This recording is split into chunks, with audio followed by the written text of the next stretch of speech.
বাইকের চেনটা একটু অয়েল করে নিতে হবে। সকালে প্রচুর কাজের চাপে বাইকটা ধোয়াও হয়নি। আমার বাহন all ready for tomorrow's ride. Good morning everyone. এতক্ষণ ভিডিও ডেসক্রিপশন দেখে নিশ্চয়ই বুঝে গিয়েছেন আমরা কোথায় যাচ্ছি।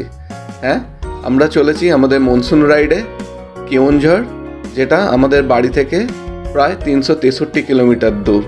তো আমরা আজকেই পৌঁছে যাব কেওনঝড়। এখন বাজে প্রায় সকাল 7:30 আর আমি রেডি হয়ে গেলাম বেরোবার জন্য। আমার সঙ্গে আরও আমার দুজন ফ্রেন্ডস যাবে, ওরা আমাকে জয়েন করবে পিটিএস থেকে। তো আমার ফার্স্ট ডেস্টিনেশন পিটিএস। ও বলাই হয়নি, আজ তো 15th আগস্ট অ্যান্ড আমরা 78th ইন্ডিপেন্ডেন্স ডে সেলিব্রেট করছি। আমি এই বাইকটা কিনেছিলাম 2022-এ এবং এই বাইকটা কেনার পর থেকে আমি লাস্ট 2 বছর প্রত্যেক ইন্ডিপেন্ডেন্স ডের দিন কোথাও না কোথাও গিয়েছি। তো এই বছরও ভাবলাম একটা এর হ্যাট্রিকই করে ফেলি। 2022-এ গিয়েছিলাম চাঁদিপুর, ওটা খুব কাছেই ছিল। 2023-এ গিয়েছিলাম পাত্রাতু ভ্যালি, যেটা ঝাড়খণ্ডে। আর এই বছর প্ল্যান করলাম কেওনঝড় যাব। কেওনঝড়টা বাড়ি থেকে 363 কিলোমিটার, খুব একটা দূর না, কিন্তু বর্ষাকালে পাহাড়, ওয়াটারফল এগুলো একটা অন্য রূপ থাকে। তাই এই বছরে প্ল্যান করেই ফেললাম কেওনঝড় যাব। নিউ টাউনের এই সুন্দর রাস্তাগুলো দেখেছেন, এইগুলো দিয়ে আমি প্রত্যেক দিন অফিসে যাই, কিন্তু আজকে আমার ডেস্টিনেশন আলাদা।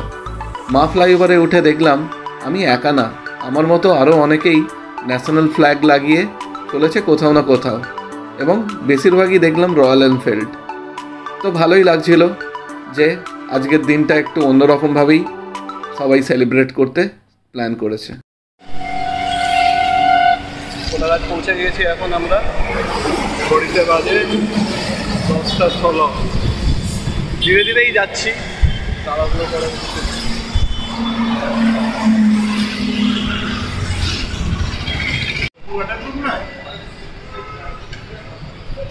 কোলাঘাটে এখন আমাদের কটা বাজে? 11টা বাজতে যায়, রাইট?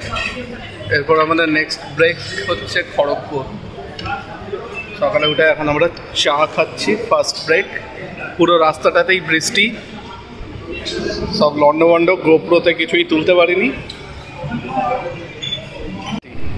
বাইকটার অবস্থা কোলাঘাটে এসেই পুরো কাদা কাদা হয়ে গেছে।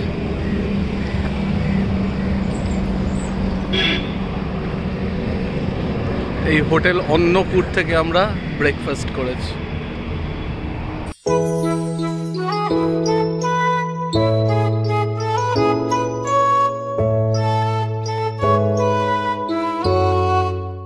কোলাঘাট থেকে বেরোবার পর বৃষ্টিটা কমে গিয়েছিল, ওয়েদারটাও খুব মেঘলা সুন্দর ছিল। আমরা একটু দূর এগিয়ে গিয়েই পেট্রোল নিতে একটা পেট্রোল পাম্পে ঢুকলাম। এখানে একটু ভুল করেছিলাম, আর একটু এগিয়ে গিয়ে উড়িষ্যা থেকে নিলে পেট্রোলটা 3-4 টাকা সস্তা পড়তো, কিন্তু আমাদের ফুয়েল ইন্ডিকেটর বলছিল যে ইট নিডস পেট্রোল নাও। আমরা এই পেট্রোল পাম্প থেকে বাইকটা ফুল ট্যাঙ্ক করিয়ে নিলাম। তো আমাদের এখানে পড়লো প্রায় 862 টাকার মতো।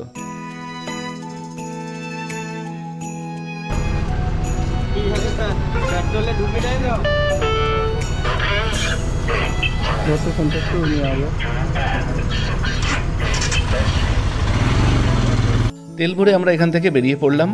খড়গপুর পৌঁছাতে এখনো আমাদের বেশ কিছুটা রাস্তা বাকি। যেতে যেতে বলি আমি কাদের সাথে যাচ্ছি। আমার সাথে আছে আমার অফিসেরই এক কালিগ অভিজিৎ, ওর সঙ্গে আমি এর আগে অনেকগুলোই রাইড করেছি।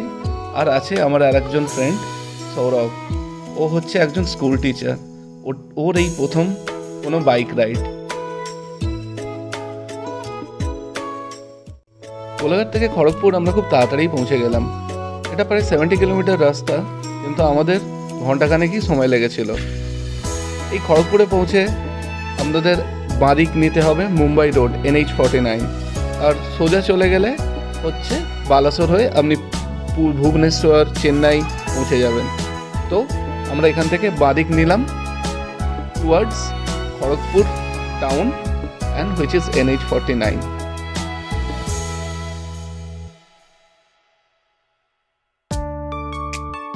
খড়গপুর থেকে 71 কিলোমিটার আমাদের স্ট্রেট রাইড করতে হবে, তাহলে আমরা পৌঁছে যাব বাহারাগুড়া। বাহারাগুড়া হচ্ছে ঝাড়খণ্ডে, আবার ঝাড়খণ্ড থেকে লেফট টার্ন নিয়ে আমাদেরকে যেতে হবে উড়িষ্যার রাস্তা ধরে। তো NH49ই আমরা ফলো করব, হুইচ ইজ মুম্বাই রোড, এবং NH49 ধরেই আমরা পৌঁছে যাব কেওনঝাড়। এই যে আমরা এখন খেমাসলির জঙ্গলে প্রবেশ করেছি, এই খেমাসলির পরেই আসবে লোধাসলির জঙ্গল।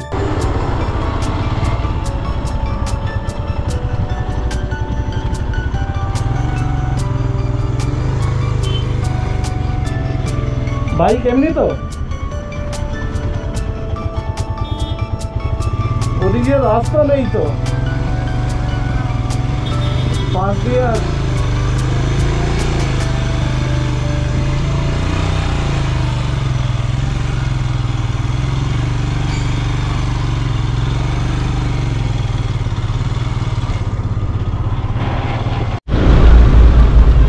আমরা এখন দাঁড়িয়েছি জয়গুরু হোটেলে। আমাদের 35 কিলোমিটার গুবলেট হয়ে গেছে বলে মনে হচ্ছে।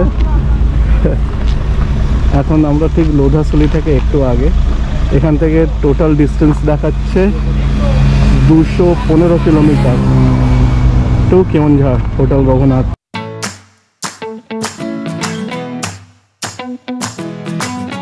আমরা এখন ক্রস করছি লোধাসলির জঙ্গল। এই লোধাসলির জঙ্গলের মাঝখান দিয়ে যে রাস্তাটা গিয়েছে, এই রাস্তাটা খুবই অপরূপ। মেঘলা দিনে ঝিরে ঝিরে বৃষ্টি পড়ছিল, আমরা অলরেডি রেনকোট পরেই ছিলাম যাতে হচ্ছে আমাদের বারবার খুলতে পড়তে না হয়। তো যেতে যেতে আমাদের একটা দারুণ অনুভূতি হচ্ছিল। এই লোধাসলির জঙ্গলে শুনেছি আগে খুবই ডাকাতি হতো, কিন্তু এখন সেরকম আর কোনো নিউজ পাওয়া যায় না। এটা এখন সেফই, কিন্তু আগেকার দিনে এই জঙ্গলের ভেতর দিয়ে সন্ধ্যের পর লোকে যেতে খুবই ভয় পেত।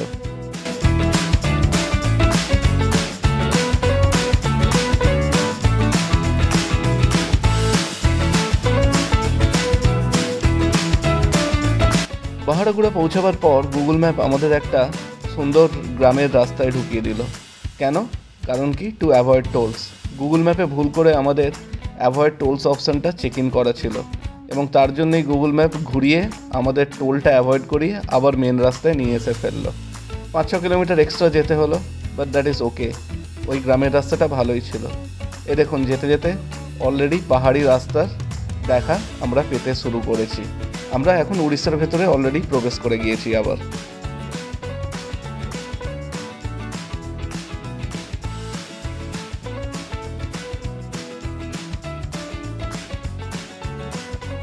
ও, কেওনঝাড় নিয়ে তো এখনো কিছু বলাই হয়নি। জানেন কেওনঝাড় কেন বিখ্যাত? কেওনঝাড় বিখ্যাত হলো মেনলি এর বিপুল খনিজ সম্ভারের জন্য। এখানে প্রচুর পরিমাণে আকরিক লোহা, ম্যাগনেসিয়াম, বক্সাইট, তারপরে চুনাপাথর পাওয়া যায়। শুনছি এখানে সোনার খনিরও সন্ধান পাওয়া গিয়েছে, কিন্তু সেটার জন্য এখনও গবেষণা চলছে। আর কেওনঝাড়ের প্রাকৃতিক সৌন্দর্য সেটা তো বলার অপেক্ষাই রাখে না, বিশেষ করে বর্ষাকালে, যখন এখানকার ওয়াটারফলগুলোয় প্রচুর জল থাকে আর পাহাড়গুলো একদম ডার্ক গ্রিন হয়ে যায়। জানেন কি, কেওনঝাড়ের 30% বেশি এলাকা হচ্ছে পাহাড় আর জঙ্গল দিয়ে ভর্তি।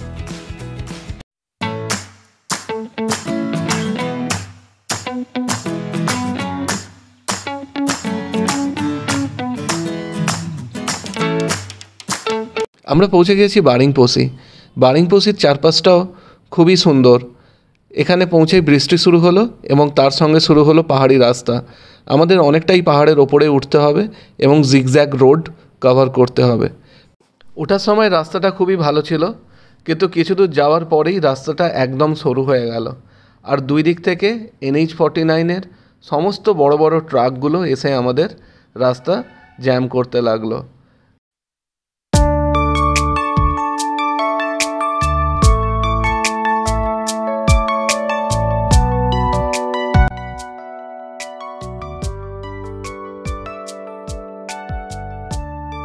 আরেকটা জিনিস যেটা বলা হয়নি, আমরা সকালে ব্রেকফাস্টটা খুব হেভি করেছিলাম, তাই এই লাঞ্চ করব করে করে এখন প্রায় বাজতে যায় 3:30 4টে, কিন্তু আমাদের লাঞ্চ করাই হয়নি।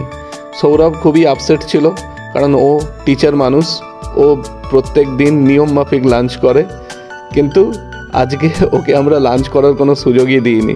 আমরা আমাদের ডেস্টিনেশন থেকে আর 32 কিলোমিটার দূরে আছি, এখন আর আধ ঘন্টায় পৌঁছে যাব। পেট্রোল পাম্পটা থেকে পেট্রোল নিলাম, কি বড় পেট্রোল পাম্প। এখন সেলফ সার্ভিস নাইট্রোজেন, তো আমার কেটি নেওয়া নেই কীভাবে নাইট্রোজেন দিতে হয়, বাড়ির পাশের পেট্রোল পাম্প থেকে শিখে তারপরে দিতে পারবো। পৌঁছে গিয়েছি আমরা হোটেল রঘুনাথ। ওটিডিসি পান্থনিবাস শুধু একমাত্র জায়গা নয় কেওনঝাড়ে যেখানে আপনি থাকতে পারেন। আমিও প্রথমবার খুব আপসেট হয়ে পড়েছিলাম যে ওটিডিসি পান্থনিবাস পাইনি, তাই কি কেওনঝাড় যাওয়াটা আমার সার্থক হবে। যাই হোক, আমরা এখানে পৌঁছে একটা রুম নিয়েছিলাম। বাড়ি থেকে টোটাল 400 কিলোমিটার রাইড করে আমরা এই খাবো করে ফাইনালি হোটেলে এসে আমাদের লাঞ্চ কাম ডিনার একসঙ্গেই করবার প্ল্যান করলাম।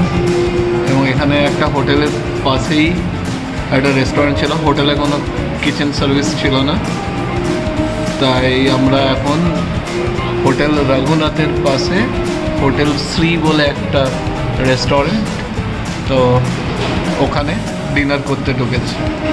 আমরা অর্ডার করেছি ডাল ফ্রাই কাটিয়ে দিয়েছি না, আমরা অর্ডার করেছি চিকেন হোম স্টাইল ভাত, যেহেতু ভাত খাইনি, আর আমার যেহেতু চিকেন খাওয়া বারণ, তাই ভেজ দো পেঁয়াজা আর বাটার নান। আজকের ব্লগটা অনেকটাই লম্বা হয়ে গেল, তাই এখানেই কমপ্লিট করছি। আগের ব্লগগুলো প্লিজ দেখতে থাকুন, আর এই ব্লগটা ভালো লেগে থাকলে please like, share and subscribe. So, we'll meet you again in the next vlog. Bye.